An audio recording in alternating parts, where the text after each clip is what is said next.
To be continued, but we'll see. Let's see how this goes.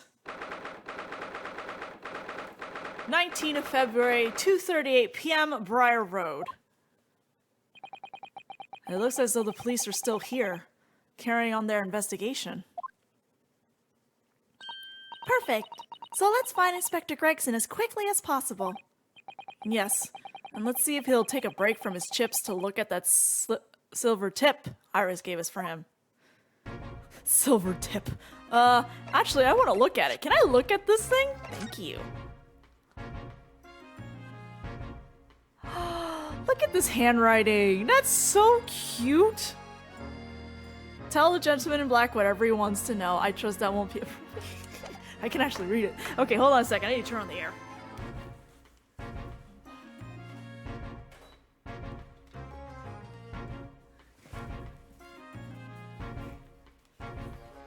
Iris's handwriting is so cute. Anyway, hi Gregson. I got a present for you. Here you go. Inspector Gregson, do you have a moment? Sorry to say I don't. I'm a very busy man. I don't see you doing much of anything, but okay. Much too busy to talk to a pair of foreign gadabouts, that's for sure. We have these for you. A present from Miss Iris Wilson. What? For me? From her ladyship? Her ladyship? Give that here, at once. Come on, hand it over. That's for me. Don't wait for me to give it to you, will you? What was that coin exactly? It's a silver crown, obviously, but it's a lot more than that. It's, well, an appearance fee. That's what it is. An appearance fee? Oh, I see. You mean... That's right, for the adventures of Herlock Sholmes. Her ladyship always offers me a little financial reward for featuring me. Every time. He complains, yet he's like, oh, look, free money. Oh, yes, of course.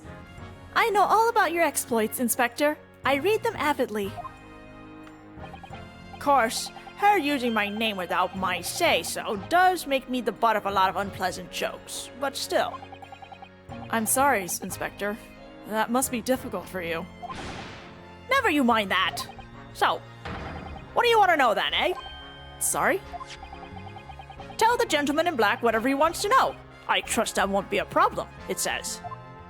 Well, obviously it's not a problem. Go on, fire away. What do you want to know? Now it's not a problem. Well, if you wouldn't mind, Inspector, we'd very much like to know the address of Mr. Natsume's lodgings. Ah, the little knife-wielding mustache Japanese fellow. He lives in a right old hovel. It's just over there. Look. On the first floor of that house, on the corner where that wreck of a bicycle is propped up. That is nearby indeed. If I remember rightly, the landlord is a Mr. John Garrideb. Right, well. If you see her again, make sure you give her ladyship my regards, you hear?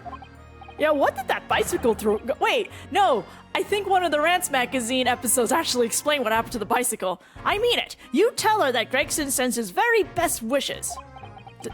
Don't worry, Inspector. We will. Goodbye for now, then. And long live her ladyship. What, not the Queen? Well, at least he told us what we wanted to know before he left. Yes. So then, shall we go and see what we can find in Mr. Natsume's lodgings? Definitely.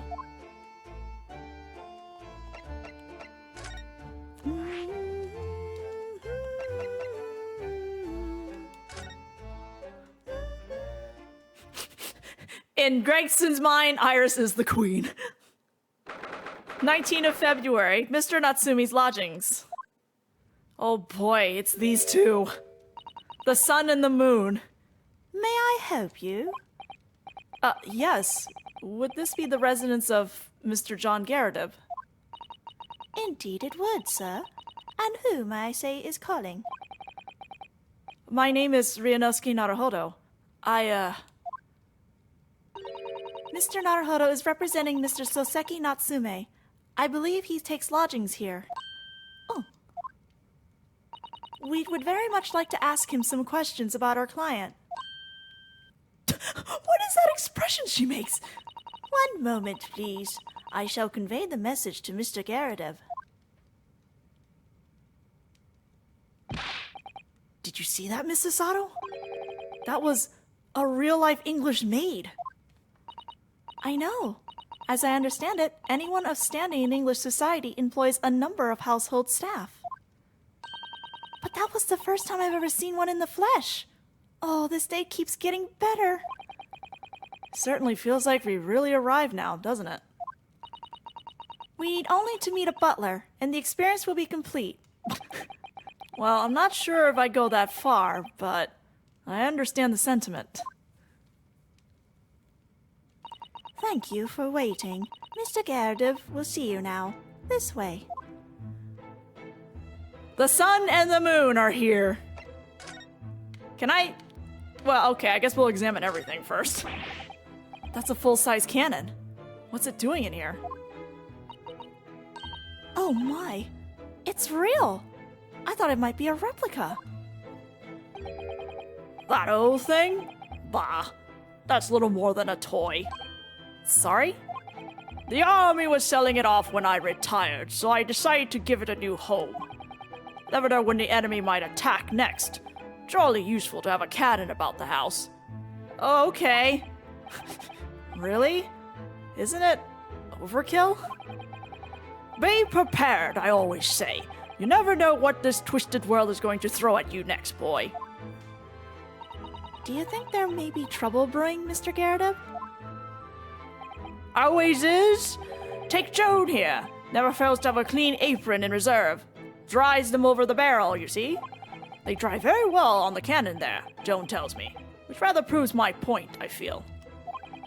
It's been reduced to a drying rack. No wonder the huge cannon looks like it's hanging its head in shame.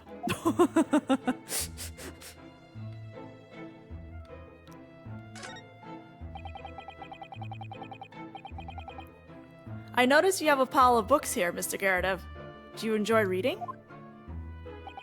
Ever experienced the London winter, boy? The nights are long. Never better way to pass the time than in front of the fire with a jolly good book. Oh, there's a copy of Rance magazine here. Rance magazine here, I see. No doubt Mr. Garadev enjoys the adventures of Herlock Sholmes too. The great detective has a great many followers, it would seem. Unamused Naruhodo is unamused. That uniform looks fairly ancient, doesn't it? It's clearly been well looked after, though. That old thing? Pah. Not much better than rags, really. Oh? Wore that ceremonial garb at my retirement bash, you know. But I'm not one for dwelling on the past, me. Would have gladly thrown it out, but you know how it is. Are you sure? You're carrying a lot of... Okay, whatever. Anyway, it doesn't hurt to have the odd place of memorabilia lying around, does it? Oh, I see. Perhaps we should leave the past in the past. That looks like a Medal of Honor, and it's showcased on a very grand banner. Yes, it's displayed with some pride, I would say. Although it bothers me that it's not straight. What? That old thing? Sorry? I should be glad to see the back of it, but the general would turn in his grave if I dispose of it. The wall's the best place for it.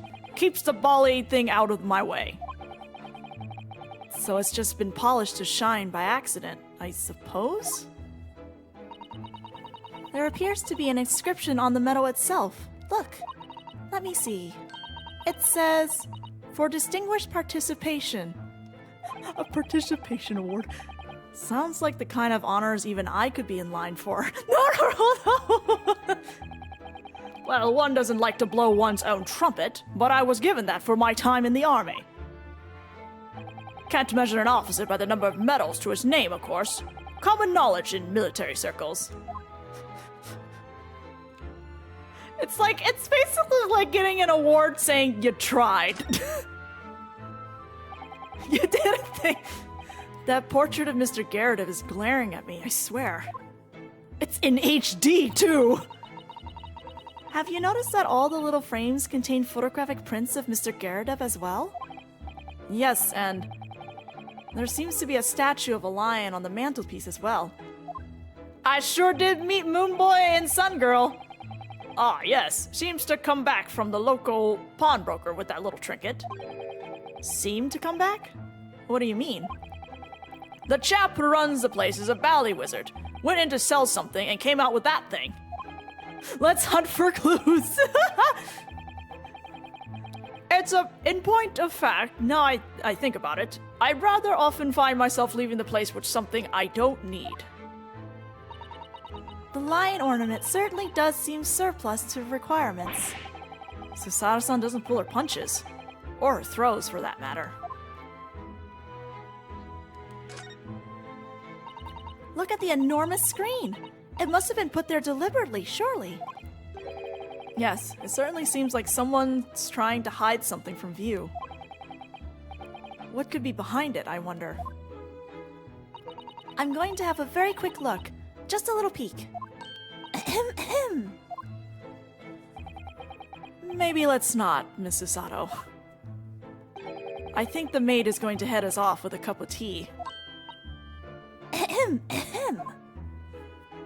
Okay, we will not mess with the maid then. Ooh, cakes! Oh, look!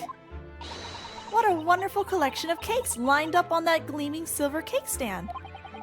Lined up? Looks more like someone has half demolished them to me. Afternoon tea is a time of indulgence, you know. It is quite the English way. It is Mr. Gerard's custom to take 2 cakes with his tea. That sounds delightful. Oh, wait a minute though. There are at least 10 cakes on this cake stand. Well, naturally, and it would never do to waste the leftovers. So whatever Mr. Gerard doesn't eat, I say to myself, Joan, you shall have to tidy up. Tidy up? How magnanimous? Magnanimous of you? What? Magnanimous of you? What is English? What is English, me? What is English? Look at this crockery on display here. It's rather unusual, isn't it?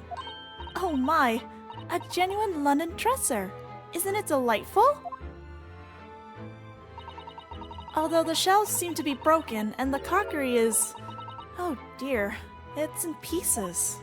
What the heck happened in here? It really is. The word cracked wouldn't do that chinaware justice. Ah, I wonder. Perhaps the cannon was fired at it? Yes, probably something like that.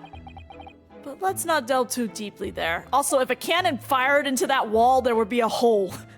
So no, I don't think that was the cannon's fault.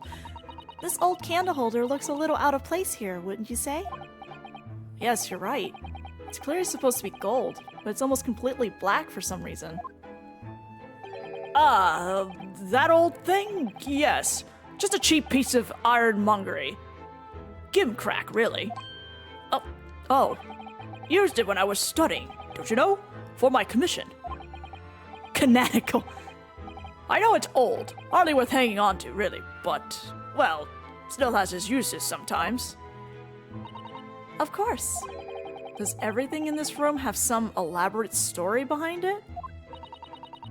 They're memories, Mr. Naruhodo. Memories. Is there anything else for me to examine in here? The window, I guess? This window looks out over Briar Road, where the young woman was attacked. Oh, yes. I can make out the policeman on the far side of the road investigating the crime scene.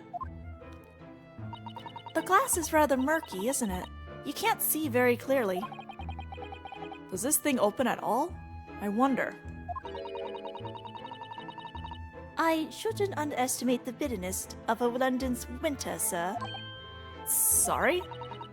As soon as you open that window, the tea will freeze in the pot. No Londoner would go opening windows at dusk in the middle of winter, I assure you. It seems very unlikely that these two would have seen anything of the incident then. Window. Okay. Looks like we got... Okay, looks like we hit everything, so... Well, let's talk... Actually, I select Joan, but it's gonna make me talk to Mr. Garrett. Good day to you. John Garrett at your service. Pleased to meet you, sir. This is Ryunosuke Naruhodo. He's a defense lawyer. Do excuse me not getting up. Took a shot to the knee a few years back in the Battle of my wand, don't you know? Earned a medal for my pains, but had to withdraw from service. Handed over the reins to the up-and-comings. So he's a retired soldier. It's a hell of a job getting up and down stairs now, I can tell you. Don't get out much, as you can imagine. Yes, it's quite a climb up here to the second floor, isn't it? I was panting at the top of the stairs. Naruhodo? You really must take more exercise, Mr. Naruhodo. Okay, well, Susato said it for me. Ugh, do you think so? Well, Mr. Garrett, no doubt you were very courageous to earn yourself a medal. Oh, it was nothing. The medal just a folderol, really. Wouldn't like to offend the general, though, so I grudgingly display it on the wall. Why don't you fetch it down, Joe? Let these good people see it properly. Joan, fetch the... Ah! Dash it all, woman! Be careful! Oh, dearie me. I do beg your pardon, sir. You jolly nearly took the skin off my hands. I shall be more careful, sir. So anyway, there you have it. Living the quiet life now. Yes, I see. Now then, I hear you want to know about the chap lodging downstairs, is that right? Yes, we would be very grateful if you could answer some questions for us. Only two, please, naturally, especially if it helps to keep the peace here in Blighty. We forged an alliance with the Empire of Japan recently, as I'm sure you're aware. So this case is very much in the public eye, as it were. Oh, is it? I mean, the Reaper's part of it, so... Even had some famous detective poking around, you know? In this old house, would you believe? Yes, Mr. Herlock Sholmes. Could have been. Didn't catch the chap's name. Not really my cup of tea, all that detective business. Oh, but you have a copy of Rant's magazine here, so... Eh? No, Anyway, the chap's investigating the foreigner's room as we speak. So he's in Soseki-san's room. When you don't have a spoon, you might as well, I guess. It's a bally nuisance, is what it is. The whole neighborhood's twitching its curtains now. I don't like all this fuss. It's jolly unsettling. About Mr. Natsumi then, Mr. Garrett, please do tell us. Ah yes, the Japanese chap. Only been lodging here for a week. Oh, just 1 week? So he moved in very recently then?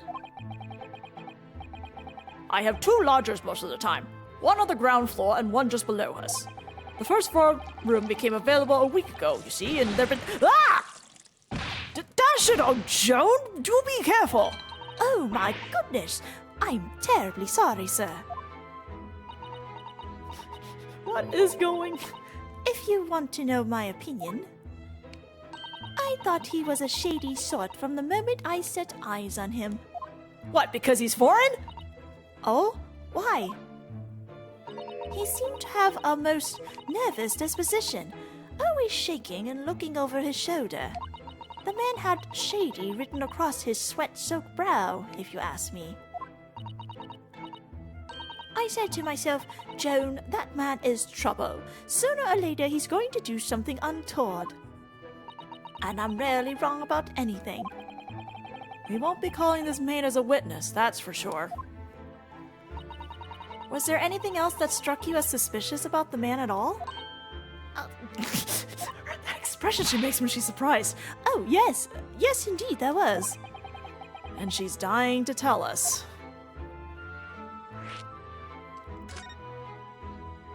Had you noticed anything else at all about your lodger, Mr. Natsume? About your lodger, Mr. Natsume. Oh my god, yes. The man was shadier than an orchard. Could you elaborate?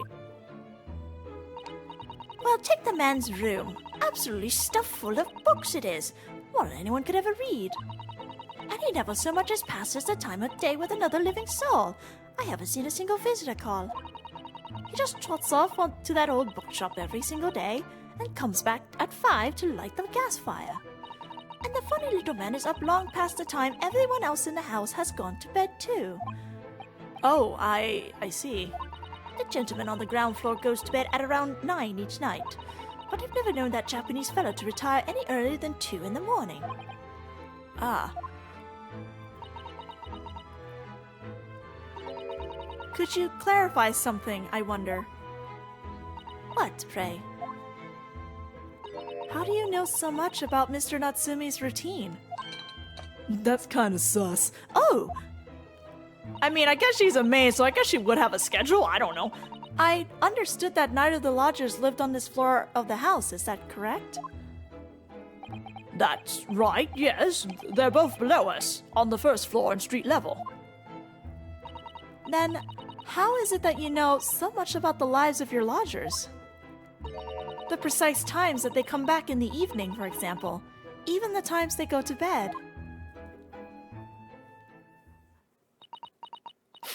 I'm just gonna flood the tea! Good grief, Joan!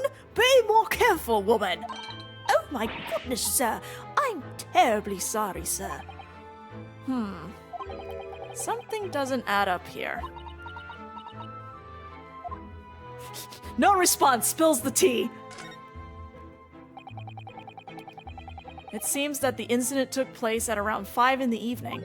Did you happen to look out the window at around that time? The window? Yes, we noticed that the window over there looks out over Briar Road. The incident took place on the pavement just on the far side of the street. Was there anyone suspiciously loitering nearby? 5 o'clock is dinner time in the Garrett household, so I'm afraid I don't remember seeing anything. How about you, Joan? No, sir, it would have been dusk outside already at that hour. And with the fog as well, I should think it would have been quite impossible to see the other side of the road. Oh, I see. Did you notice anything else out of the ordinary then? Such as? Anything at all, even if it seems unrelated. Well, Yes? Was there something then? well, it's nothing particularly significant, but at around that sort of time... For the love of God, Joan, watch what you're doing! Oh, dearie me, what have I done? I'm awfully sorry, sir. Do be more careful, woman. Of course, sir. If I may, Mr. Naruhalo. Oh, yes? Narrow hollow! I have an exceedingly good memory, and as far as I remember, nothing of any significance took place here at that hour. Nothing at all. Meaning something did happen. Oh, really? Mr. Garrett? The way you were talking before, it sounded rather like there might have been. Oh, well, as I was saying, it was just a trifling matter, really. Nothing! Joan, dash it all, what is the matter with you, woman? Begging your pardon, sir. Nothing happened. This is extra sus. Yes, quite. Nothing happened. We sat down to a quiet, uneventful meal. Joan? That's right, Mr. Garrett. What is the matter with these two? It sounds like something happened here in this room on the evening of the incident, but what? I wish I knew. What the heck are these two hiding? Could you tell us which floor Mr. Natsume's room is on? Why, certainly. Just below us on the first floor. And Mr. Sholmes is investigating there, even as we speak? Yes, told me Not's his name. Had asked him to look into the matter, so I gave him the key. Not's his name. Mr. Natsumi has engaged Mr. Sholmes' services? That's a blatant lie. Would it be alright if we also had a look around? In Mr. Natsumi's room, I mean. Don't see why not. It's just down one flight of stairs. Who knows if we'll find anything that could help us with the case, but we have to try. We need all the clues we can lay our hands on, shall we? Yes, and while we're there, we can speak with Mr. Sholmes again. Perhaps he'll be able to tell us more. Okay, well, I can't present anything to them, so I guess we're just gonna move.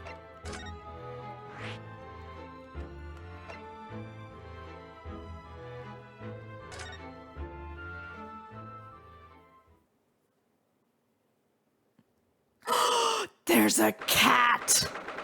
Wagahai! Wagahai is here! 19 February, Mr. Natsumi's room. Look at her! What? She's in HD now? Just look at this place. And smell it. It's so musty in here. I suppose it's the mountains of old books that are responsible for that.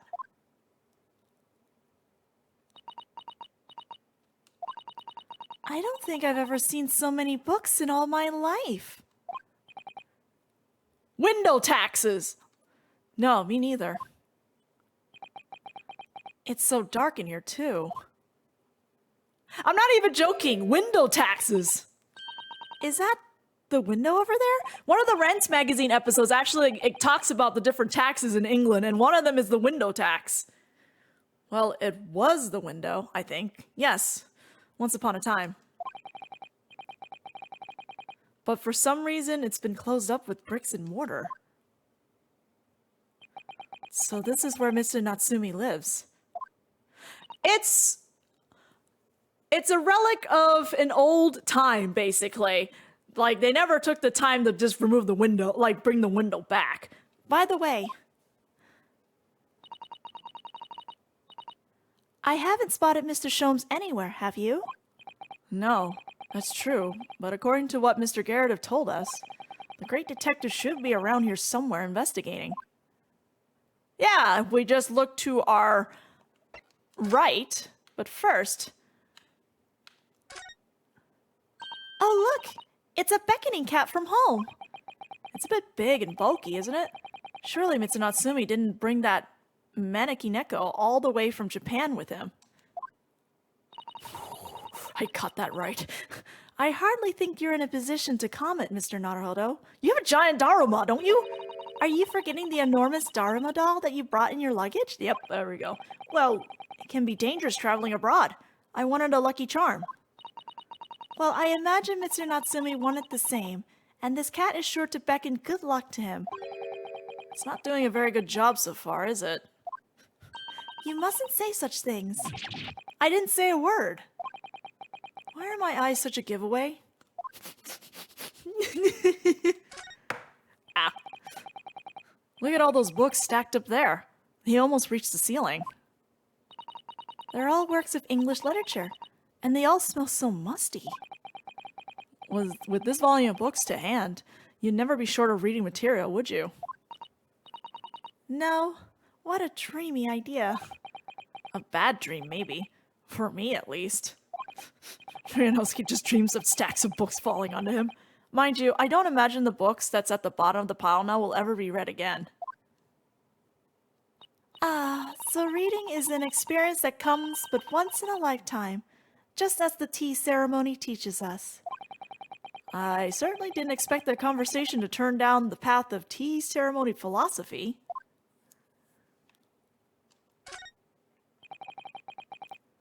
Could you even call this a window? I think so. It was a window at one time, after all. Although, all that remains is a frame around some bricks now. So really, it's just a wall then, isn't it? But why would anyone deliberately brick it up like that? I'm afraid I have no idea. Perhaps Mr. Natsumi painted the brick design on in a fit of whimsy. Ugh, that's alarmingly feasible. Anyway, whatever the reason, the lack of ventilation in here makes the place very oppressive. It does. I imagine being cooped up in a room like this would be extremely trying. That desk seems to be wedged into a crevice between the mountains of books on either side. I suppose Mr. Natsumi would sit there and read while stroking his cat. But surrounded on all sides by these towering old tomes, surely he dreamt of books every night as well. Yes, he must have done, mustn't he? Oh, what's this? It's a receipt from a secondhand bookshop. Your books. Oh yes, Mr. Natsumi's name is on it. Look, and the date of purchase. 2 days ago at 4:45 p.m. That's the day of the incident. That's just a short while before he was embroiled in the terrible attack. He must have been on his way back from buying some old books. Secondhand book receipt. A receipt discovered in Mr. Natsumi's room for some books that he had purchased from a secondhand bookshop before the incident occurred. Okay. I will say hi to the cat now. Kitty, hi. You're in HD now. Oh, Kitty. Bye, Kitty. Oh my. What an adorable little cat. Perhaps he's looking for all the books while his master is away. He?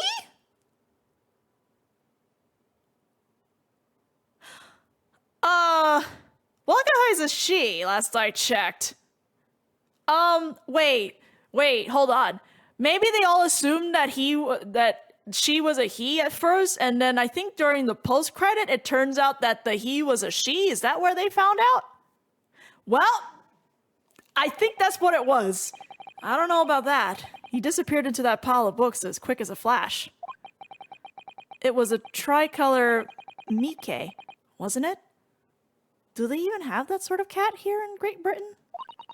Perhaps Mr. Natsumi brought the little creature with him from Japan. That's made me feel homesick now. Already? We've only been in the country for 2 days. And there he is, the man, the myth, Mr. Herlock Sholmes. Ah, look, Mr. Naruhodo. Aha, there he is. Where did he appear from? He seems to be engrossed in the pages of an old book. I hope he won't mind if we disturb him. Hello, Mr. Sholmes. Ah, you two. Good day. Now, let me see. Where was it that we met? Oh, Mr. Sholmes, we were together on the SS Brea. Oh, yes, of course, the Brea. Let me see. What happened on that voyage? It was Kazuma Asogi. He died, tragically. But you were a great help to us. Ah, yes, but of course, the case of Mr. Asogi. It was the one with the snake, wasn't it? Oh. Well, you seem to remember something of it, at least. What an honor to be remembered vaguely by the great Herlock Sholmes. This is Mr. Oh, no. My dear madam, hold your tongue. I pride myself on my superior powers of recollection. Your names are safely recorded in my brain attic. Miss Naruhodo and Mr. Susato.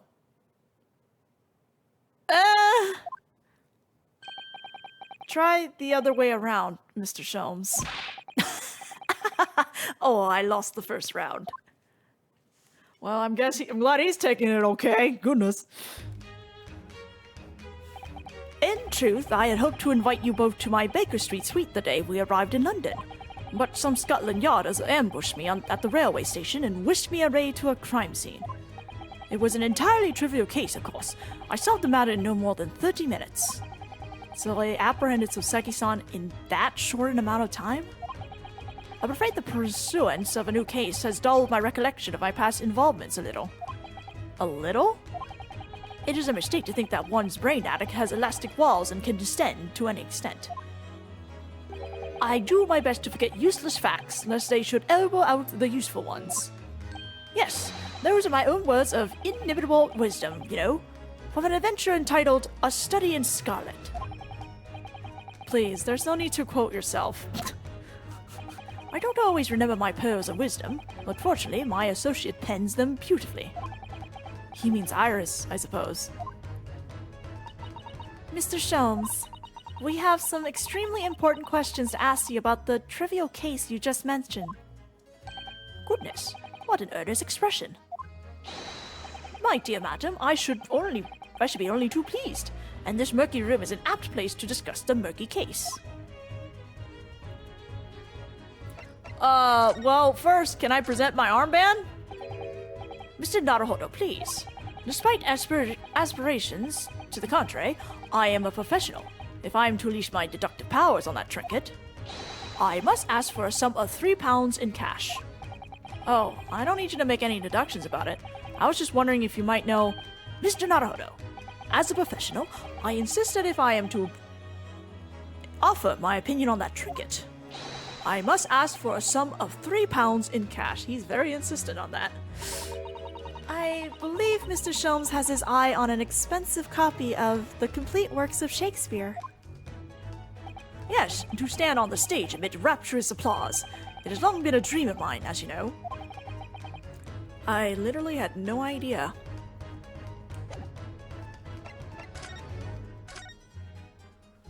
We know this to be the lodgings of a Japanese foreign student by the name of Soseki Natsume. It seems that you assisted in his arrest, Mr. Sholmes, for the stabbing of a young woman outside here on Briar Road. Natsume. Oh yes, I believe it was a name rather along those lines. But Mr. Natsume denies it. Was it really justifiable to arrest him on so little? £3 or 24 seconds. I'm sorry, Miss Rosato, but I have not the slightest idea what you mean. Huh? I can't believe he was looking Susato-san squarely in the eye while feigning ignorance. I assure you, I am not merely feigning ignorance. It would appear as if the pair of you are under some misapprehension. Oh? How? I assure you I have no recollection of accusing your stooped compatriot of the crime. But that doesn't make sense. A good detective of Scotland Yard made the following request of me, and I quote verbatim. We need you to ascertain the identity and whereabouts of a man seen fleeing the crime scene. Oh, well, he just identified who fled the crime scene, so technically he didn't accuse him of a crime. Technically.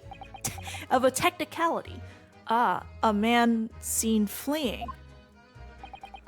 There were a number of books scattered on the pavement at the scene. From the book plates, I was quickly able to determine the bookshop from which they had been purchased. On speaking with the proprietor, I was immediately led to this address. Elementary, wouldn't you say? I believe there is a receipt around here somewhere from the establishment in question. So you don't think Mr. Natsume is the culprit, then? That I could not tell you. But it was aggravating my facilities. Hence why I returned here. However, this place is such a trove of fascinating books, I found myself quite lost in bibliophilia. Do not be deceived into believing that I am a man of leisure. No. Oh dear.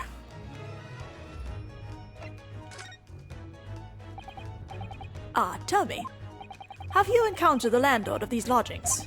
Yes, Mr. Garadev, a retired military man. It was the first time I've ever met a soldier from the Great British Institution, that is, the services. And it was the first time I've ever met a maid from the Great British Institution, that is, service.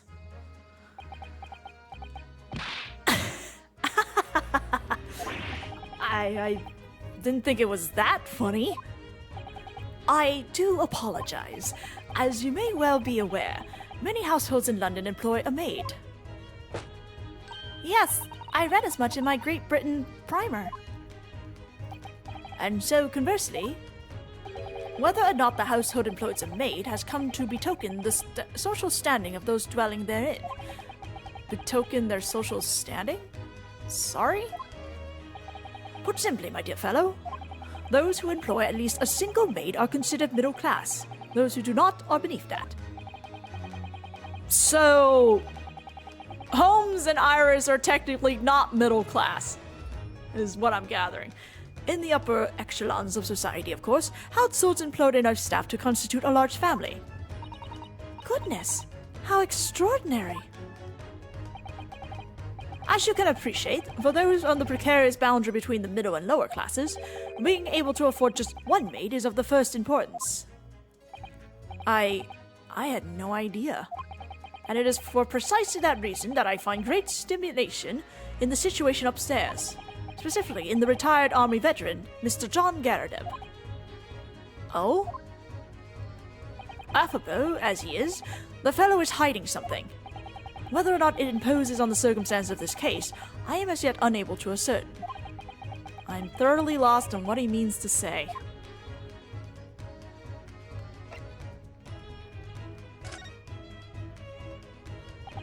This room is thoroughly suffocating for the soul, my dear fellow. I assure you, any man whose lot is to dwell in a place such as this will stab someone sooner or later. Mr. Natsumi has stabbed no one. Ah, but sooner or later, as I said. I don't believe that's the issue here. About this dark little room, Mr. Sholmes. Why is there no longer a window? Do you have any idea? Right? No window? Well, I mean, I can clearly see that there is a window of sorts. But it's been completely blocked with bricks. Ah, I see. The answer to that question is quite simple. Window tax. There you go. Sholmes has answered for me. Window tax? What is that? Surely, not a tax on windows. Precisely that. Oh my goodness. Until relatively recently, a tax was levied on households in this country by the number of their windows. Those of lesser means have inherited a sizable and costly family home, perhaps, rapidly closed windows up, while the rich opened windows here, there, and everywhere, in an effort to curry favor with those in power by furnishing them with large sums of tax money. How awful and unjust, forcing people to live in rooms devoid of light. Indeed, disease was rife as a result. So, some 40 years ago, or thereabouts, the window tax was abolished. But its legacy remains, as you can see, in squalid lodgings such as these, for example. A remnant of history. I suppose Mr. Natsumi's stipend for living here in London isn't very generous, perhaps. If it appears so, I've done a little digging, and discovered that these lodgings were offered at an extraordinary low price. Because the room is so awful, I should think. Apparently, Mr. Natsumi only moved in here about 1 week ago. Yes, that's correct. However, I don't believe the low rent is explained by the shabby nature of the accommodation. Oh? Still, that is of little relevance here. A matter not worthy of further attention. Are you sure? I'm curious now.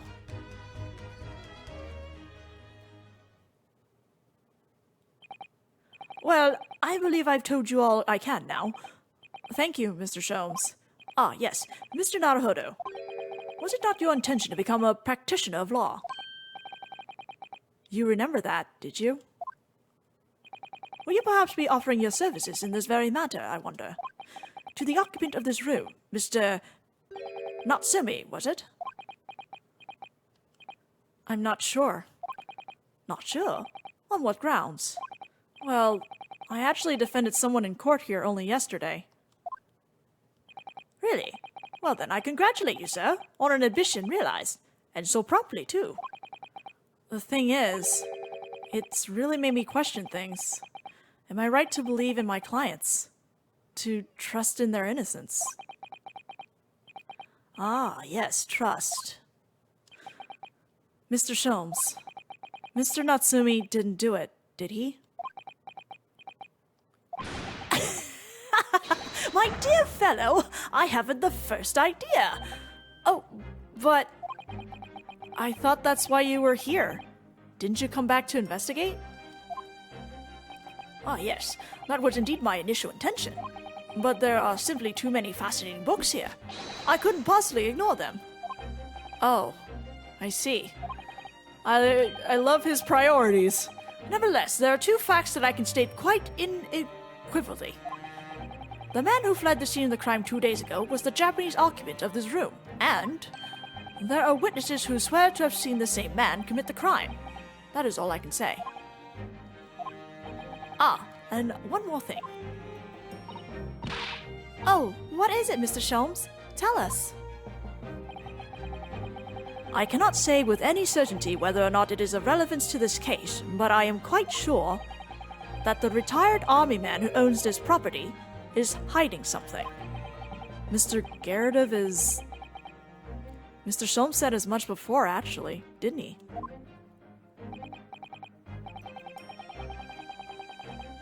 Anyway, at present, that is really all that plays on my mind in relation to this case.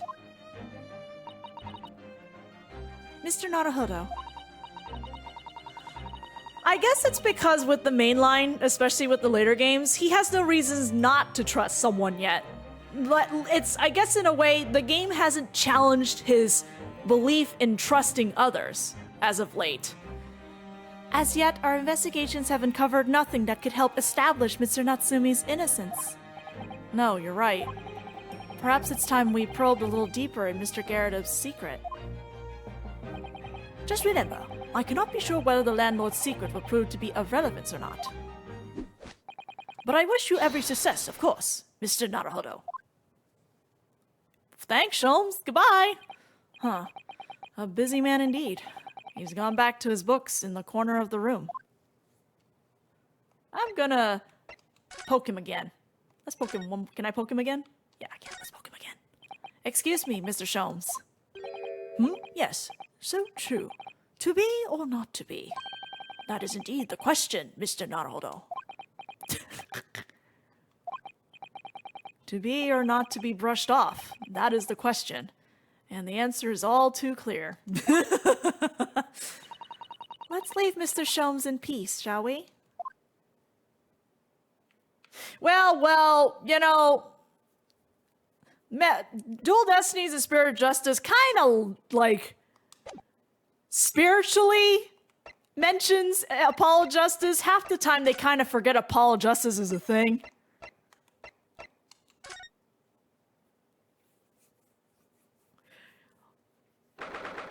Like, the way Wright is in Dual Destinies and Spirit of Justice, he should not be acting the way he does after, like, what happened to him in Apollo Justice. So I honestly, it's just like, there's a lot of inconsistencies in, like, the connection between Trilogy, Apollo Justice, and then going into Dual Destinies and Spirit of Justice.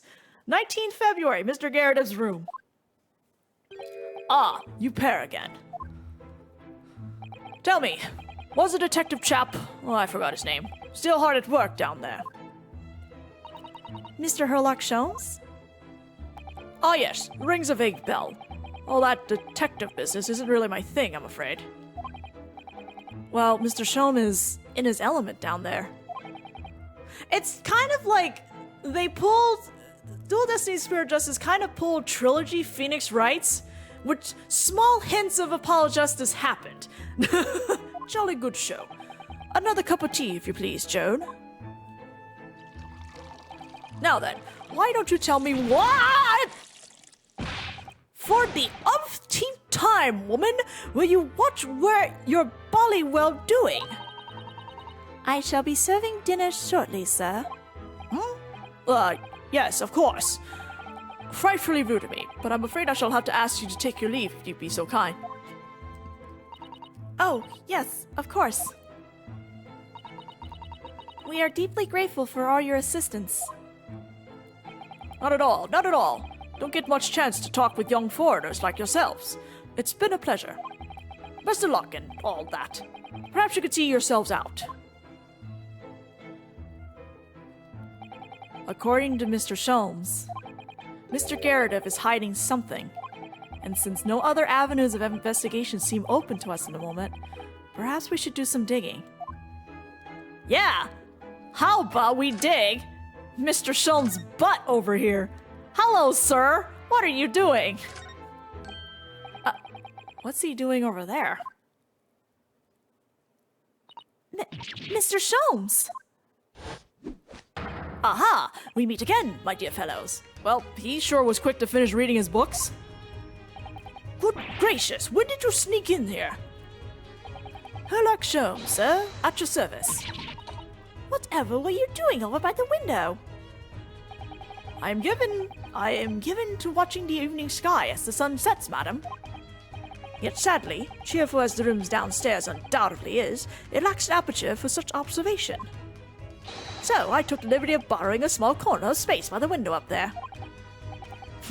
Well, keeping an eye to one's windows at dusk is the prudent thing to do in London, I'm gathering. Or at least for Sholmes. Ah, and one other thing, Mr. Naruto. Oh, me? I thought perhaps you might be in need of a certain great detective's great mind. Wait, he's not talking about... Is he? I didn't expect to be going through that again so soon. Do you mean Mr. Sholmes? There is a mighty secret in this modest room. My eyes see even the most trivial trifles. I take it you're prepared, Mr. Naruto. I think so. Naruto is just like containing his excitement because he enjoys these dance of deductions. There's just time enough for one of my greatly admired great deductions. Let's conclude the matter before dark.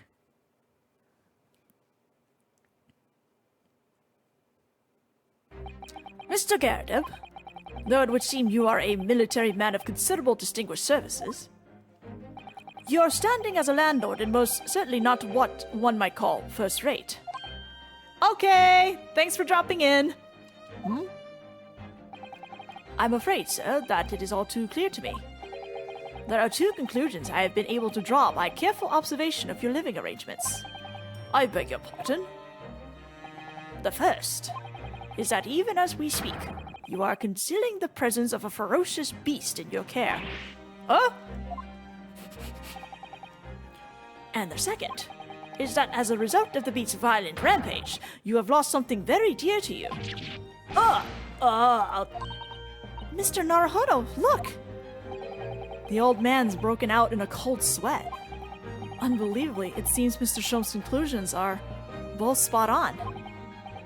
How could you possibly? How could I possibly know? You mean to inquire? The answer couldn't be simpler, sir. For in the dense jungle of logic and reasoning, I am the king of beasts. Okay, Sherlock. Whatever you say, Sherlock. I know only too well that wild beasts are not easily tamed. So, shall we begin? Once again, Herlock Sholmes is proud to present his logic and reasoning spectacular. Sir.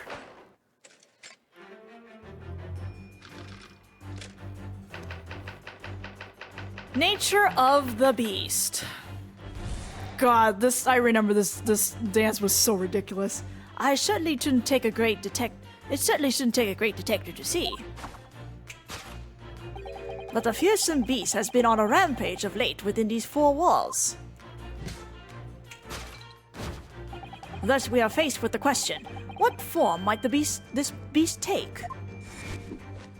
Ah, for a man with a military breeding, your eyes are uncommonly candid. Your affirmative glance, Mr. Garrett, leads us directly to the answer. The true nature of the beasts that run rampant here is revealed by that lion statue. Yes, though an army man, you appear unimposing at best. A fact that has fueled your admiration for the mighty lion, the king of beasts. What is this piffle, I ask you? In the end, your admiration became so great, in fact, that you had a living, breathing specimen shipped from India, which you tried to keep in this very house. What? Hello, there was something on his face. Yet living with such a wild beast proved more difficult than you had imagined. The chilling traces of a wild rampage are still very much in evidence. Well, yet as we look around, the beast in question fails to present itself. Where could this angry creature have disappeared to? Madam? Me? I pray you do not consider me unchivalrous, but it is plain to me with one glance in your direction. It is? Your dress pocket gives us a handsome clue as to the beast's current whereabouts. For protruding from it is a handbill advertising a circus show. Ah. Yes, you sought to dispose of this terrifying lion, Mr. Garrett. At Batty's Circus, a traveling show currently sojourning in a nearby park. I have reserved the tents. You sold the savage lion, sir, to the circus troupe. Batty's Circus is that's the localized name. It was called something else in the Japanese version. I can't remember what it is. I most certainly did not. I believe I have made my point. The fearsome beast which ran amok in this room was an Indian lion. There were lions in India? And a simple visit to the circus now will reveal the lion prancing jubilantly through a ring of fire. Yeah, sure. A rampaging Asiatic lion. Oh, okay. Give me 1 second. I'm actually curious what the name of the circus is now.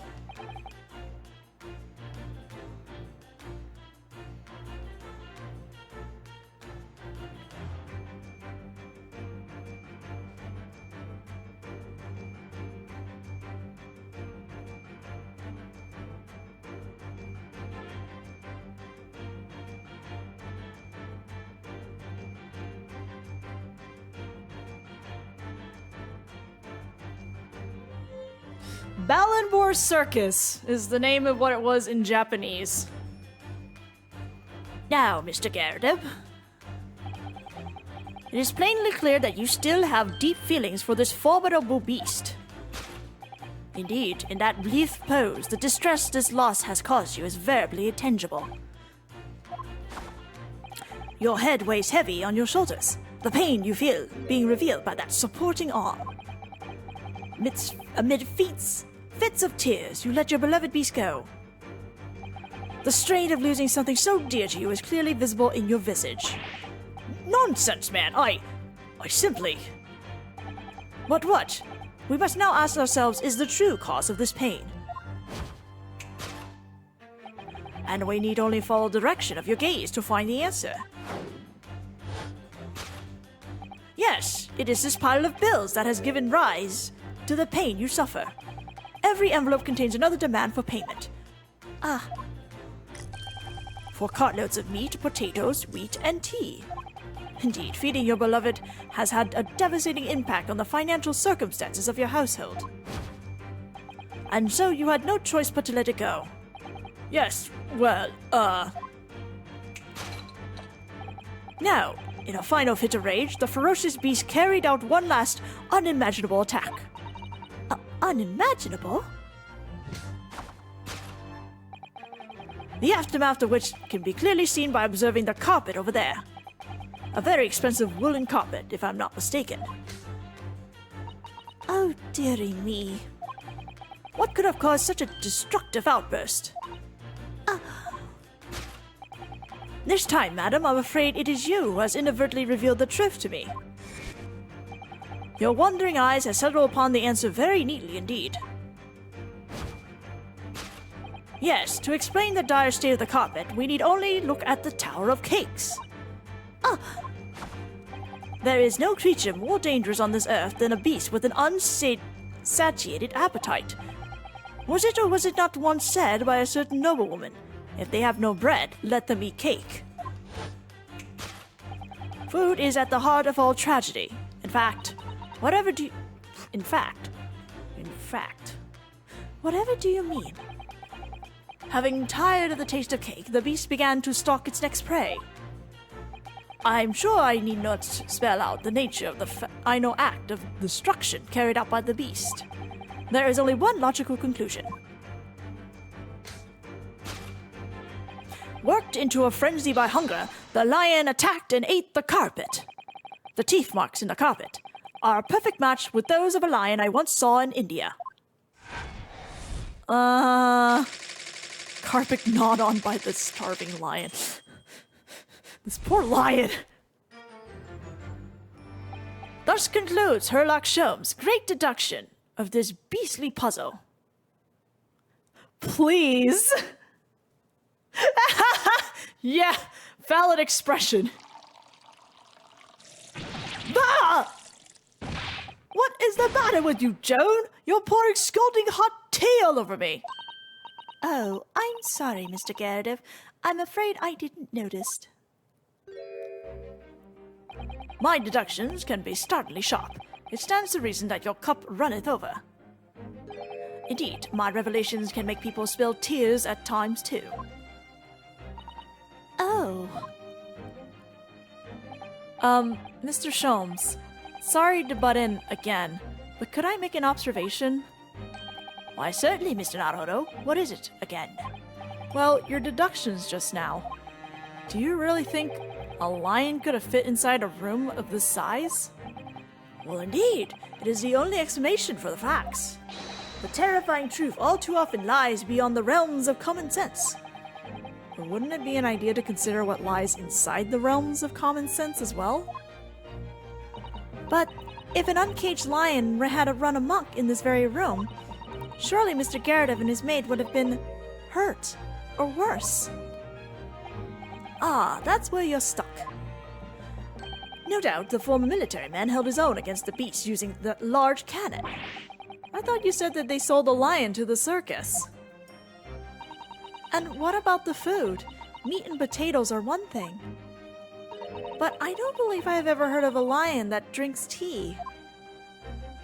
Ah, my dear Mr. Sato, it occurs to me with some regularity that irrespective of race and breeding, whenever one lands on Great British soil, they are infused with a highly appropriate taste for afternoon tea.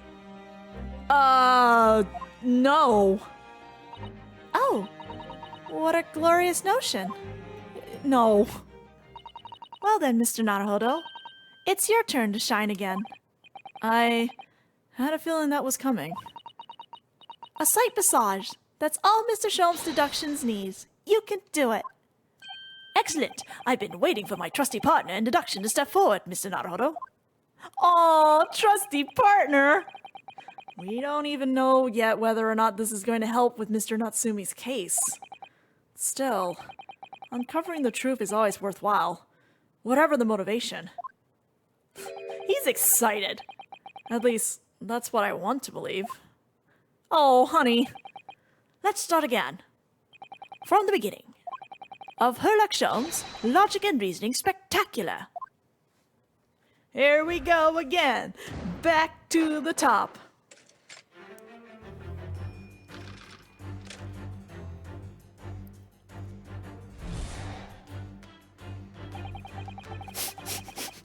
Herlock is hypo now. It certainly shouldn't take a great detective to see that a fearsome beast has been on the rampage of late within these four walls. Thus, we are faced with the question, what form might this beast take? Ah, for a man with a military breeding, your eyes are uncommonly candid. Your affirmative glance, Mr. Gerardov, leads us directly to the answer. The true nature of the beast that has run rampant here is revealed by that lion statue. I really didn't see the lion thing coming. No, but if you observe Mr. Gerardov's reaction, it rather seems as though some beast did indeed run amok here in this room. Yes, something with a fierce nature. But it couldn't have been a lion transported from India. So what was it then? We must follow Mr. Gerardov's gaze. That will lead us to the true answer. It's behind the thing, but first I want to look at the shell here. These are shells for the cannon, are they? What a strange place to keep them. I imagine they have some significance to Mr. Gerardov from his time in the army. Of course. He mentioned a battle for us before, didn't he? Do you remember? He said that he'd been shot in the knee. Perhaps it was one of these that hit him? That would blow off his entire leg, Susato. If a round that size had hit his knee, there'd be nothing left of it. Or Mr. Gerardov, for that matter. Mr. Sholmes has a Parisian slipper. And this man has spent shells. Perhaps it's customary in Britain to display, well, rubbish on the mantelpiece. Oof! Oof! Oof! You hear that, Sherlock? We called your stuff rubbish. What is this photo? It appears to be from Mr. Gerda's wedding. He looks very happy, doesn't he? He does, but you can't make out his bride. No. How unfortunate. Something must have struck the glass directly over the woman's face. I wonder what happened. Probably best not to delve too deeply here.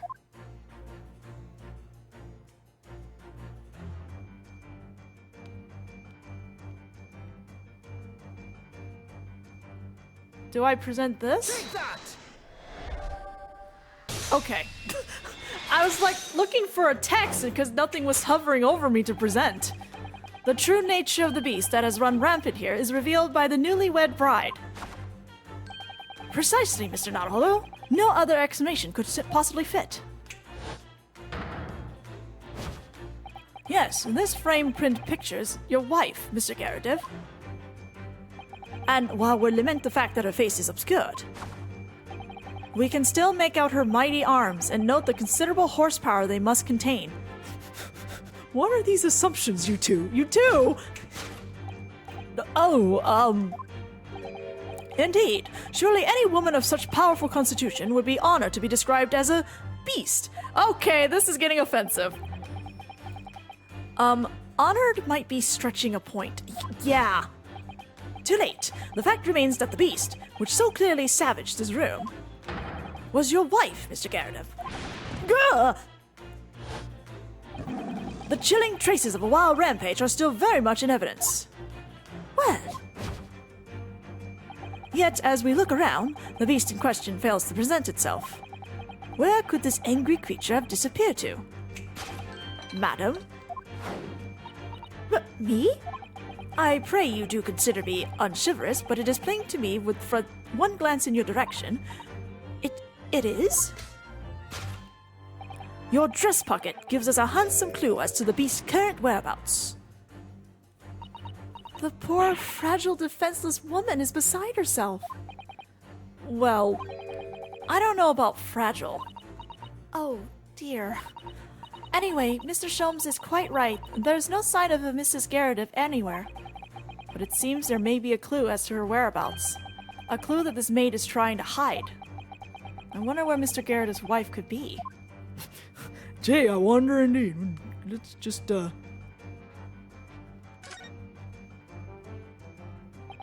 She's wearing a very large ring. Look. Oh yes, a sunflower design with some rather nice embellishments. And it's on the ring finger of her left hand, which means it's surely a wedding ring. It looks like it's on there for life, too.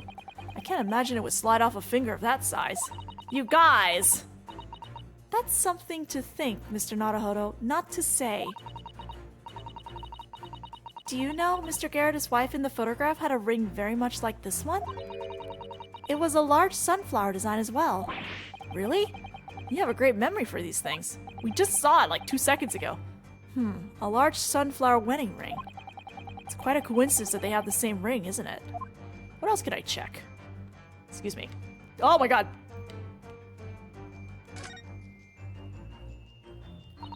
What a charming little teapot, and it's in its pristine condition. Joan has been pouring some deliciously fragrant tea from it for Mr. Garadev, hasn't she? Well, not so much for Mr. Garadev. And as on Mr. Garadev, wouldn't you say? I wouldn't dream of drawing attention to it. Is there anything else I can... Nope. Alright, I will just present this now.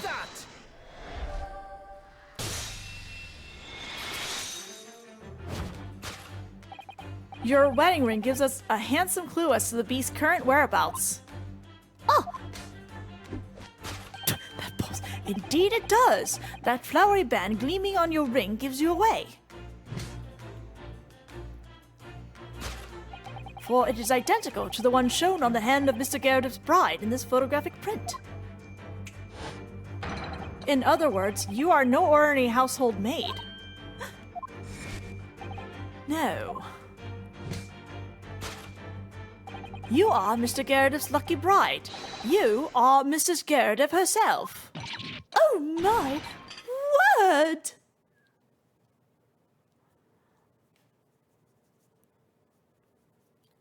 Care to explain, Mr. Geradev? Do you have a fetish, sir? Well, jolly fine detecting, sir. As you rightly surmise, this is my wife, yes, my Joan. Rather let herself go, you might say, but she was a bully corker! It would appear that you don't live in the most comfortable circumstances. After all, you are a retired army man, yet you are in the business of renting out rooms. Tisk. I would assume, therefore, you have insufficient means to employ a maid. Would that be correct? It's not right, I tell you. I was second lieutenant of the 3rd Regiment. A man has his pride, don't you know? By golly, it's a sorry thing when a chap can't even afford to have a single maid in his employ. Yes, here in London, one is rather judged. A household cannot be considered worthy of society if it employs no staff at all. Though, in my considered opinion, such concerns about appearances are a folly. You mean Mr. Geradev has his wife work as his maid? Precisely. Am I right, Mr. Geradev? Only in company, obviously. But listen here, this must remain a secret. Tip-top secret, please. The raging wife of Mr. Geradev. Goodness.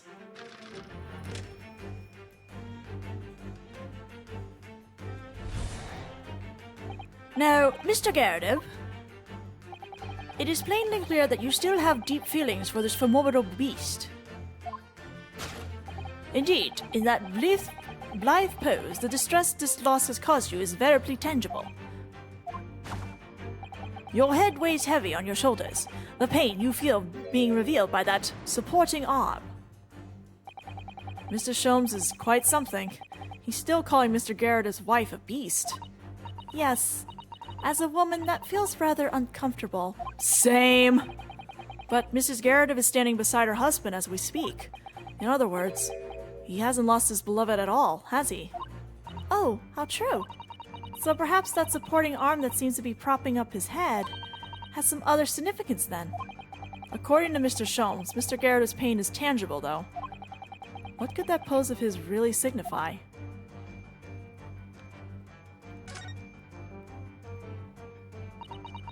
That's a very large pipe, isn't it? Yes. Anyone who has something that size hanging out of his or her mouth on a regular basis is sure to have a serious chin like Mr. Geradev. Well, what's that white binding around it all about?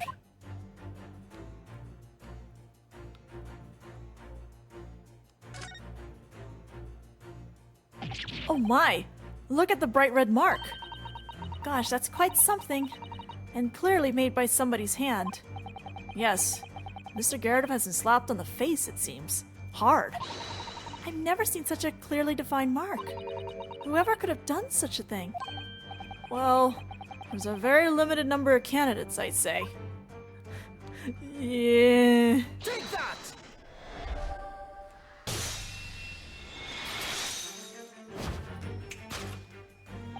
Your head weighs heavy on your shoulders, the pain you feel being revealed by that slapped cheek. And of course, the deliverer of this impressive mark on your cheek that refuses to fade was you, Madame Joan Geradev. Well, yes. You have been desperate to hide the slap mark on your cheek, sir. That's why he's facing us in a certain profile. Besides his face being shaped like the moon. How in the blazes? How did you work that out, man? Nothing escapes the notice of one trained in the art of observation, my dear fellow. That's why you haven't looked directly at us, even once. To keep your other side from view. Well, Now, let us proceed to the next conundrum. Why were you subjected to such a violent slap? In other words, we must ask ourselves what caused Mr. Garrett to fly into a fit of rage. And we need only follow the direction of your gaze to find the answer. Yes, it's this pile of bills that has given rise to the pain you suffer. Didn't Mr. Sholmes say that the bills were all for lion fodder? Yes, but now we've established that the lion never existed, which can only mean that the thing responsible for gobbling up all that food was Mr. Garrett's wife. Mr. Naruhodo, she's a person, not a thing. Yes, well, she's also a person who gave her husband a mighty slap around the face. One so hard that it left a perfect hand mark, in fact. Yes. Why would a woman want to hit her husband with such force, I wonder? I'd love to know the answer to that question. Do we? Looking at all these bills, it certainly amounts to a great deal of food. Meat and potatoes by the cartload, wasn't it? Well, looking at the two of them, you can tell immediately who eats the lion's share in this household.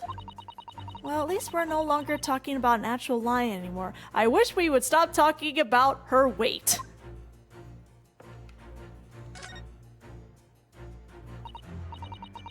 Someone must be reading this book at the moment. There's a bookmark here. Look. Mr. Garrett is clearly an avid reader. Oh, wait a minute. I don't think this is a bookmark. Nope! Oh no, so it isn't. It's a note written in a woman's hand. Oh, James, I love you. Yours, Mary. And look next to the signature. Lip marks. Made with lip marks. Oh, what a passionate and romantic gesture. Don't get any ideas, Susato-san. Oh dear. I'm sorry. So this bookmark is actually a love note then? Well, I think we got our answer. Take that!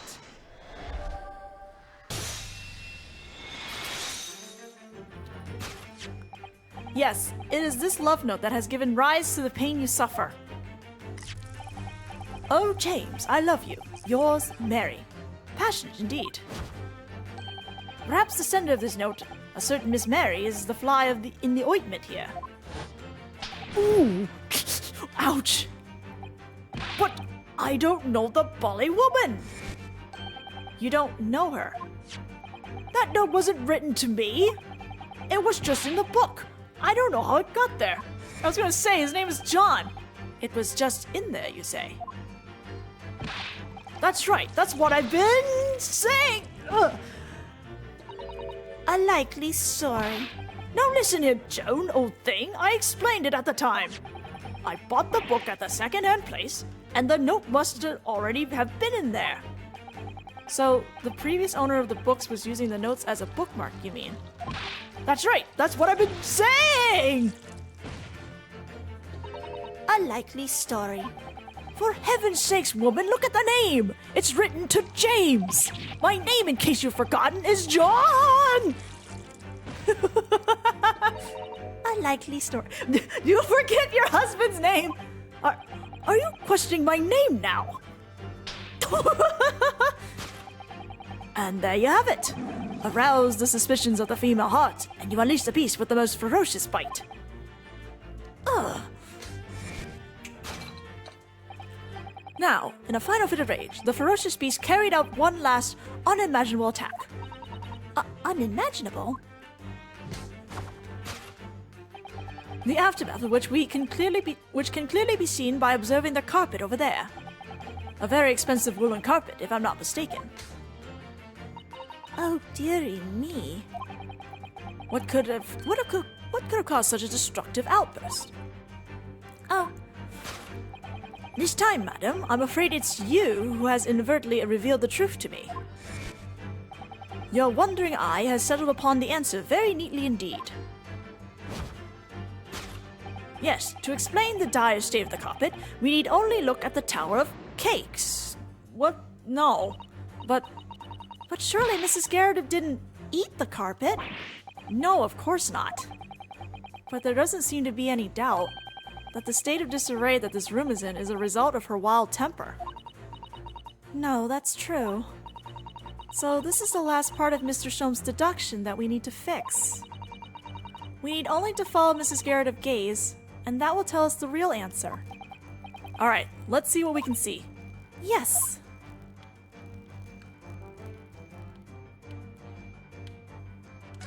Let's see the carpet first. The carpet here has been ripped to shreds. Yes, and according to Mr. Shom's deductions, the tears match those made by an Indian lion's teeth exactly. Doubt? Oh, look here. What is it? If you look closely at the edge, you can see scorch marks. Oh, so you can. In that case, perhaps the carpet wasn't eaten in the normal sense at all. Let's rethink this with that in mind. Can I hit this or no? Okay, I can't. I'm just selecting whatever I see. Hey, the advertisement's in HD now. This is an advertising handbill for the circus. Batty's Circus. It's in a nearby park. Isn't this the same as the one we saw earlier? The one that was folded up in Mr. Garrett's pocket? Mrs. Perhaps they're very great circus lovers? It couldn't be that the Hungry Lion is somehow involved again here, could it? Oh dear, I do hope not. I almost kind of want to present it. Just almost. This looks like a very old candlestick, doesn't it? The base looks too small. Surely it's very unstable. It looks to me like even the slightest knock would make it topple over. Oh dear, that would be dangerous. Wait, take a close look at this. There's one candle missing. Yes, I didn't notice that before. Why is that, I wonder? Why is one candle of the three missing from its holder? I don't know, but how about we present it, if I can present it. Take that! Boom! Yes, to explain the dire state of the carpet, we need only look at the candlestick. Most illuminating, my dear fellow, and of course the only way possible out of this logical labyrinth. Yes, the remnants of a ferocious attack in which the carpet was devoured are clearly visible. Indeed, they are. The scorch marks at the edge clearly give the truth away.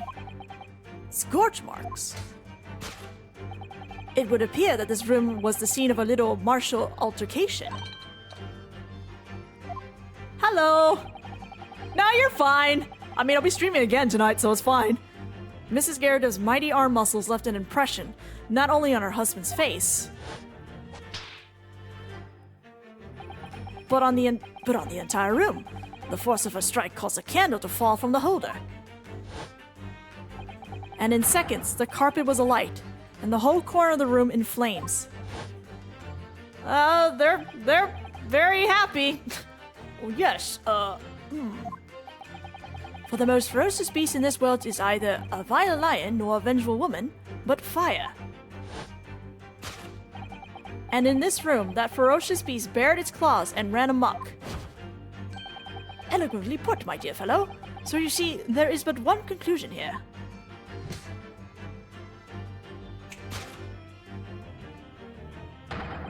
After the sparks of martial discord flew, this room was the scene of a fire.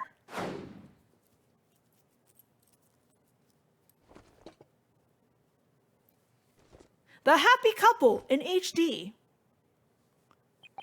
Mr. Soames, sir, I salute you!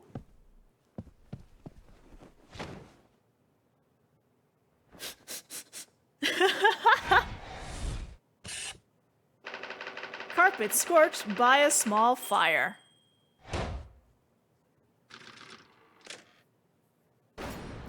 The deduction has been completed.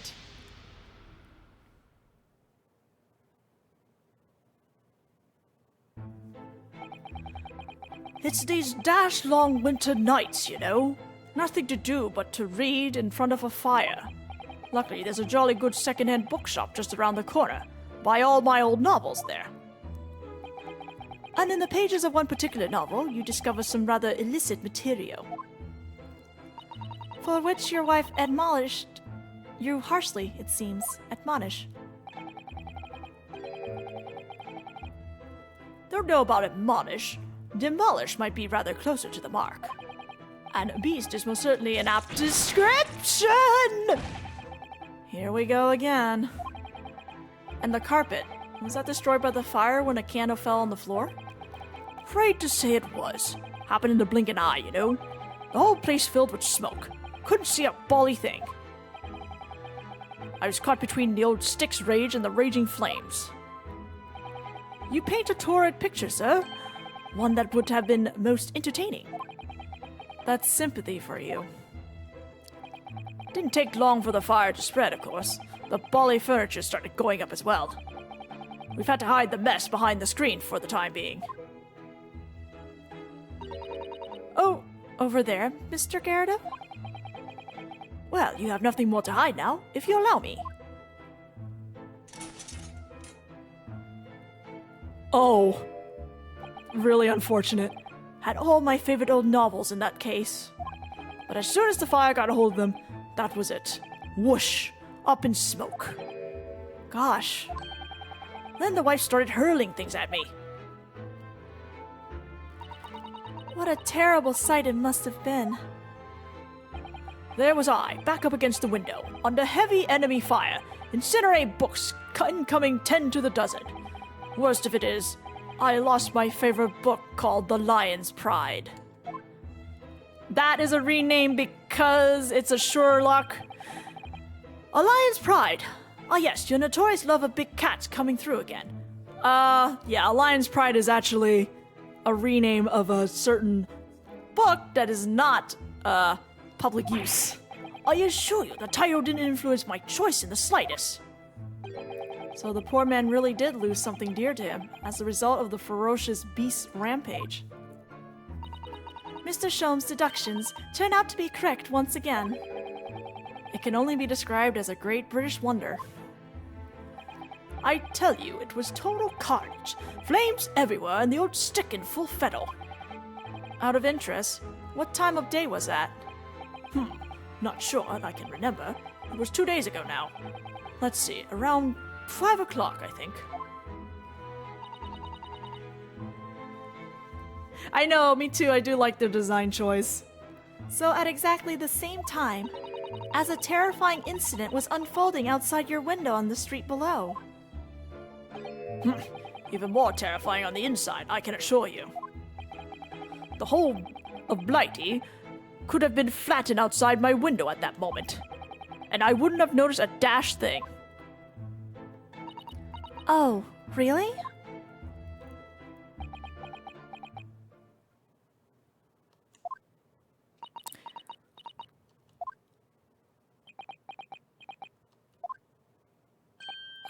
Mr. Sholmes. Yes, Mr. Naruhodo, what can I do for you? Well, I think we've got the bottom of Mr. Garrett's situation now. But what does it have to do with Mr. Natsumi's circumstances? I can't help you there, I'm afraid. What? My dear fellow, if you recall, I did say as much from the outset. I warned you that although I knew the retired army man is hiding something, I could not be sure whether his secret would prove to be of relevance or not. I just knew you were going to say that. Now, Mr. Naruhodo, you mustn't lose heart. Bear in mind that all things fall into one of only two categories, those relevant to the case and those not. That makes no sense to me. Well, no matter. It is of far greater importance that you make up your mind now. Sorry? Visiting hours at the prison will soon be over. Oh no, is it that time already? If we're to accept Mr. Natsumi's case, we have official paperwork to attend to. So that's it. No more time to think. Perhaps you'd like to betake yourselves to bidding us farewell now. I must prepare supper for Mr. Garrett. Oh yes, I'm so sorry. Thank you both very much for your time. Soseki-san will be waiting for us. Save our Soseki! And I'm going to have to give him an answer. Well, time to go. Oh wait, can I examine the bookshelf? On my own? I can. What a miserable sight. Oh dear. But at least the whole room wasn't engulfed in flames. I suppose so. But my whole collection went up in smoke, you know. All those novels I adore so much. Tisk. Well, John, whose fault is that? Not mine, that's for sure. Well, whoever may or may not be to blame, I'm quite sure you can buy some new old books to replace them, can't you? New old books? Bully nonsense. Let's steal some books. It doesn't sound like a contradiction in terms, but then these two are full of contradictions. That's couples for you, Mr. Naruhodo. Or so I've been led to believe. Susato! Alright, let's go see Mr. Soseki.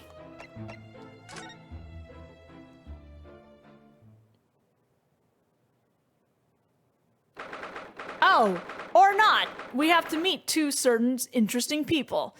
19th of February, Briar Road. It's time, Mr. Naruhodo. We must hurry back to the prison. Yes, I know. Let's hail a Oh. What's the matter? It looks like something's going on over there in front of Mr. Gyarados' house. This guy! I know thee not, O man. Fall to thy prayers. Who are you calling an old man, you rum-looking ninny-pinny? Niminy-piminy? Niminy-priminy? There are things in heaven and earth, Horatio, that are dreamt of in your philosophy. Who's this Horatio fella, eh? What are you on about? Excuse me. Huh? What the? Who are you now? I'm sorry, it just looked as though there might be some problem here. And my associate here, Mr. Ryunosuke Naruhodo, is a lawyer, you see. A lawyer? What? If I can be of any assistance, I'd be happy to help. I'm from Japan, but I have studied English law. Fine, I'll be on my way for today. But you mark my words. This ain't over yet. What? Get thee to a nunnery. Do I look like a blooming nun to you?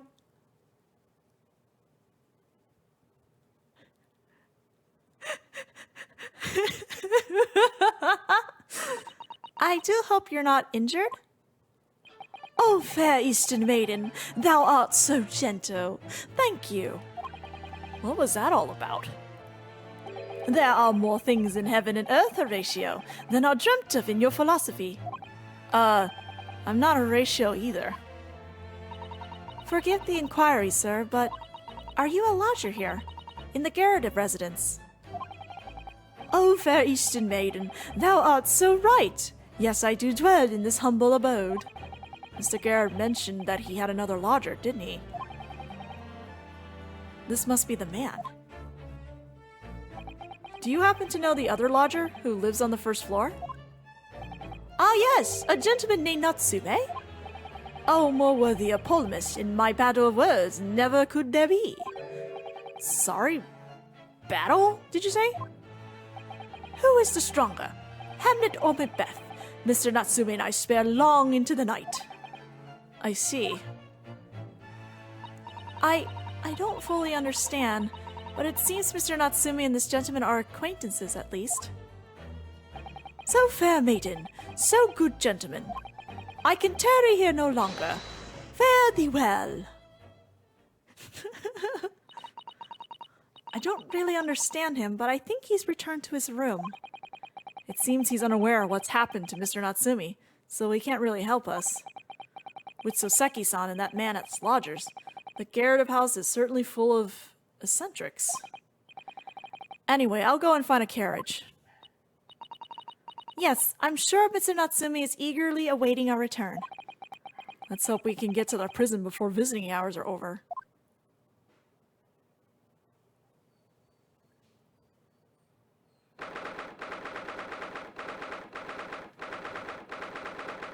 Good facts. I remember reading Hamlet, but I don't remember reading Hamlet, if that makes any sense.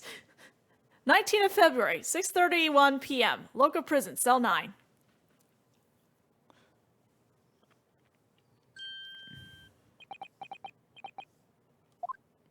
Hamlet, Macbeth. I don't know. I think I read the Midsummer Night's Dream. But Hamlet stands out. I think, did we watched a movie for Romeo and Juliet or something? Oh, it's you! You're here! You came! Welcome, student Mr. Naruhodo Esquire!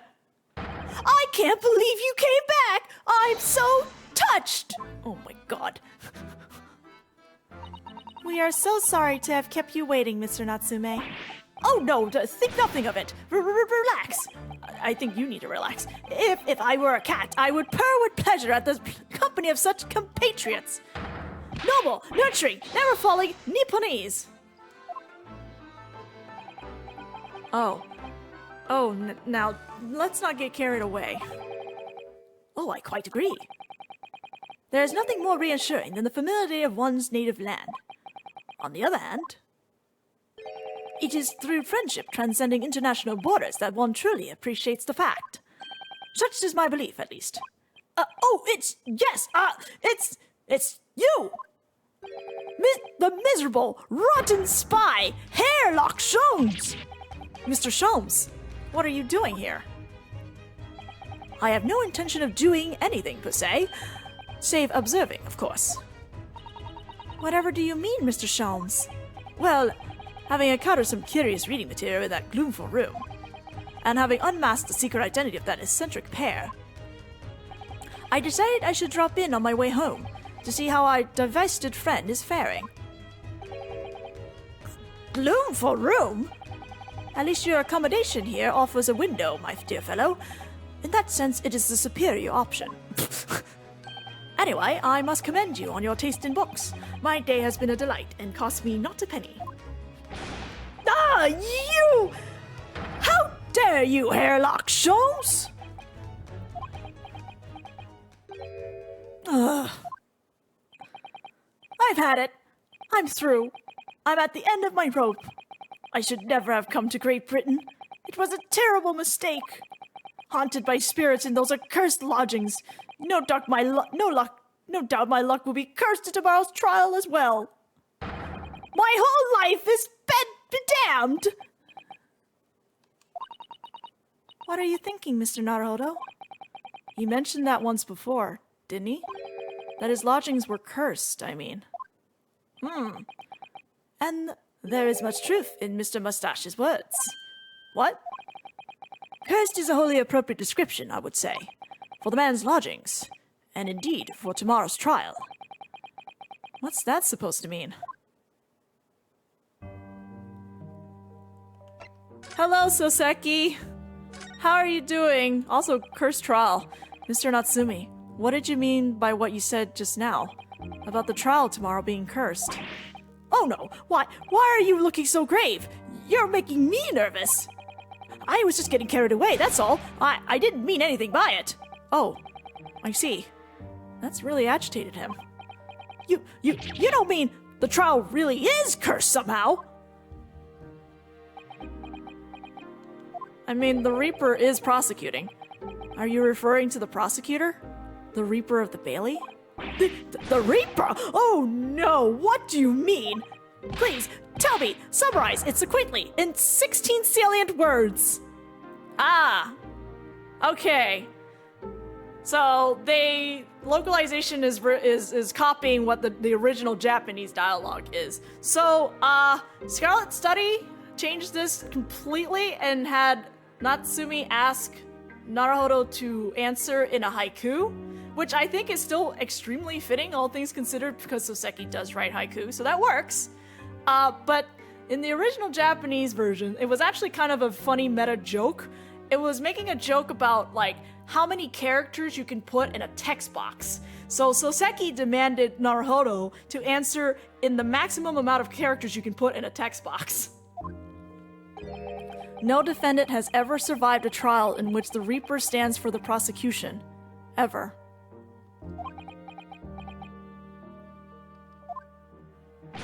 Oh my goodness! Can it really be true? That was 16 words exactly! Now I'm wondering, is 16 words the max amount of words you can put in these text boxes? Yesterday, Mr. Naruhodo successfully defended someone against the Reaper. But then, after the trial was over, the defendant passed away in unusual circumstances. Mr. McGilded. What? Man, don't stress the defendant any more than he already is. I am impressed, Mr. Sato. You have an eye for detail. Actually, the Lord Chief Justice told us. Mr. Sholmes, surely it can't be that, having failed to have the accused convicted, Lord Van Zieks killed the man himself. Oh no, he couldn't have, surely. You have some wonderful notions. Sorry? The man isn't a mass murderer. He's a court prosecutor, my dear fellow. Oh, yes. Why, of course he is. Ah, of course he is! Then why are you trying to scare me? It could be said, however, that the real truth behind the man is even more terrifying than your hypothesis. What on earth do you mean by that?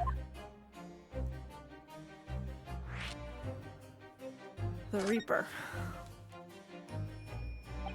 Van Zieks is a quite exceptional man. However, in London courts of law, exceptional does not equate to winning every case without exception. Ah, that's good. So Seki-san looks like he's going to cry tears of joy. As you are no doubt aware, in a British criminal trial, there is both a judge and a jury. And I need a moment so I can take a drink of water.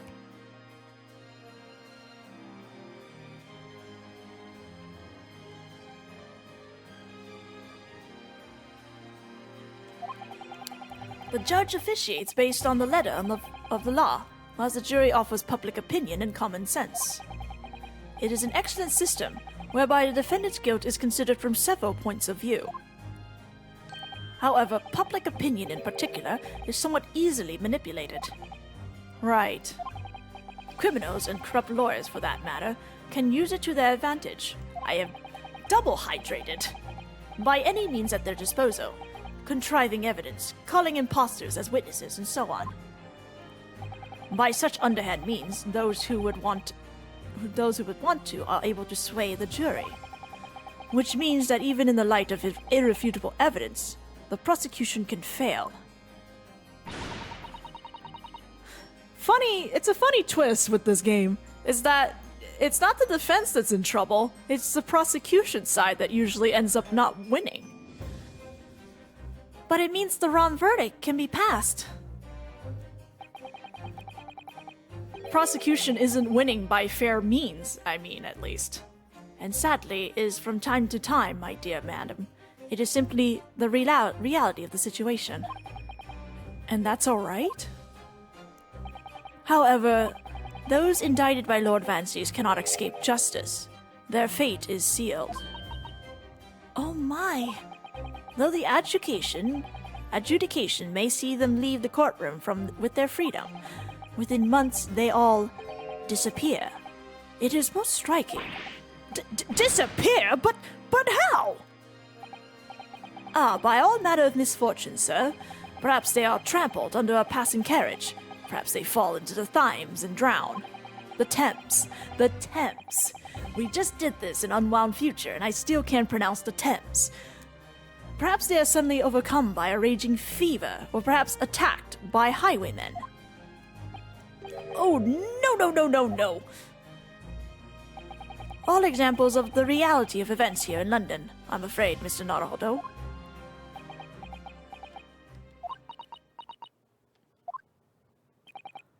I knew it. I'm a dead dodo, done for, doomed!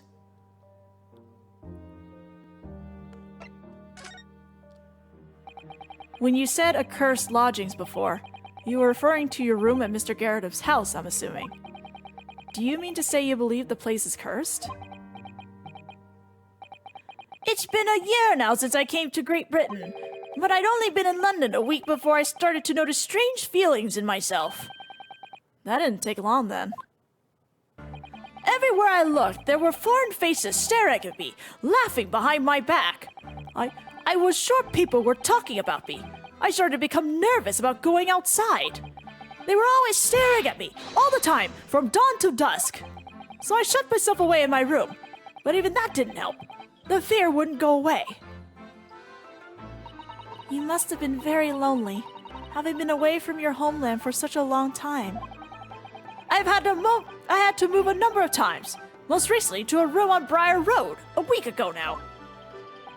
Yes, why did you choose there? It seems a little inconvenient. The rent is cheap. I have so little money, it appealed to me straight away. Of course, I asked why it was so affordable. The landlord just simpered and said, "The room is cursed." Oops. He quickly tried to cover his mistake, but it was too late, so I told him, "If you have something to say, then say it, but if not, don't mention it in the first place." Yes, well said. But it was true. It was all true. You mean, the room really is cursed then? Ever since I moved into that windowless hellhole, my sleep has been plagued with nightmares. I wake feeling as though I'm being choked to death. And in my waking hours, people are stabbed in front of me as I walk down the street. I'm branded a killer, thrown in prison. Nobody wants to know me. I'm surrounded by scary, sinister spirits. Oh dear. If only there was someone, just one person on my side. Can no one find it in his or her heart to believe in me? Really, no one at all. Oh, Soseki. To believe. Yes, to believe.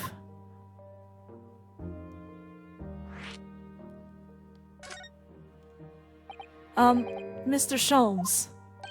Ah, me, Mr. Naruhodo. Pray, what can I do for you?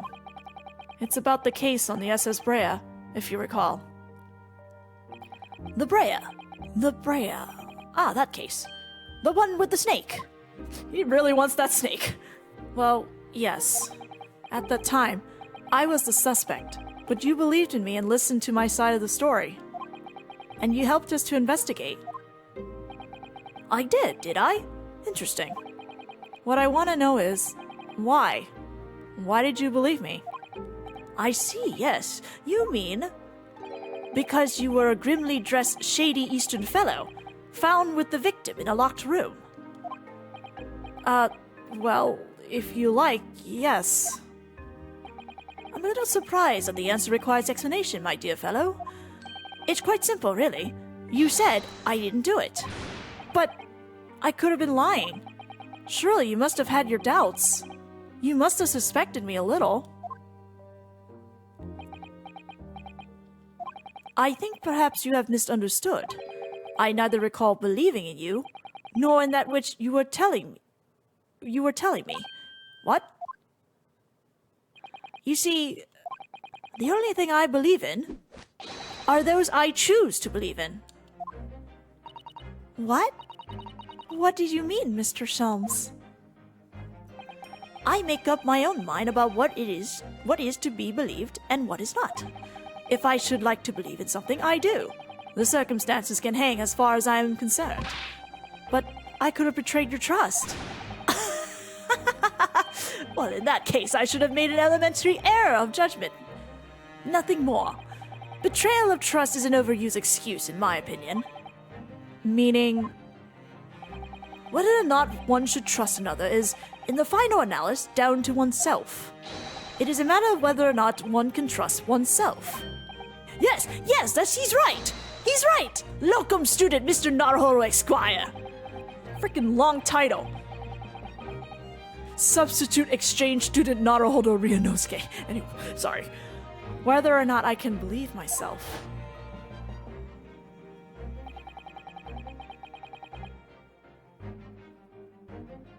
What did they write?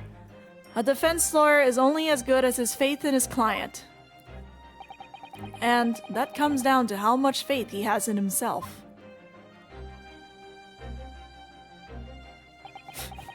Rip. You are so right, Kazuma. Insert kazoo sound. I think I'm getting my kazoo today.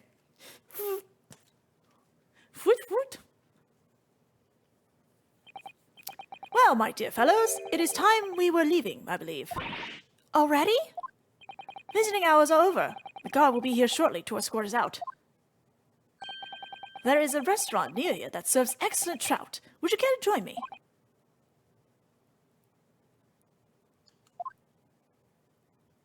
Oh dear, there is never enough time, is there?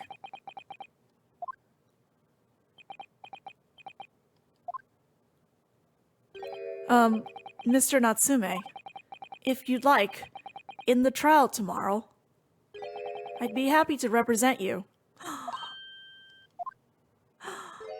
Oh, Natsume's so happy. Locum student Mr. Naruhodo Esquire! As I said, I only experienced a British courtroom for the first time yesterday, and although the man I was representing was found not guilty, I lost sight of something crucial. Something crucial! What to believe in? The defendant, justice, or the truth? How to believe, even. But I think I finally worked it out. I've decided I must believe in myself above all else, to trust my instincts. Yes, Mr. Naruhodo. And my instincts are telling me that you, Mr. Natsume, are innocent of this crime. And it's imperative that we prove that in court. Locum student Mr. Naruhodo Esquire. I will fight for your innocence until the bitter end, with every weapon available to me. So I hope you'll permit me to represent you tomorrow. As I said when we first met, I'd like to entrust my fate to someone who will listen to me in my native tongue. Of course, Mr. Natsume. It would be fair to say, Mr. Naruhodo, that your mind was, in many ways, made up from the outset. You merely needed the events of today to fully realize it. Yes, I think you're right about that. It's been a roundabout journey, but I got there in the end.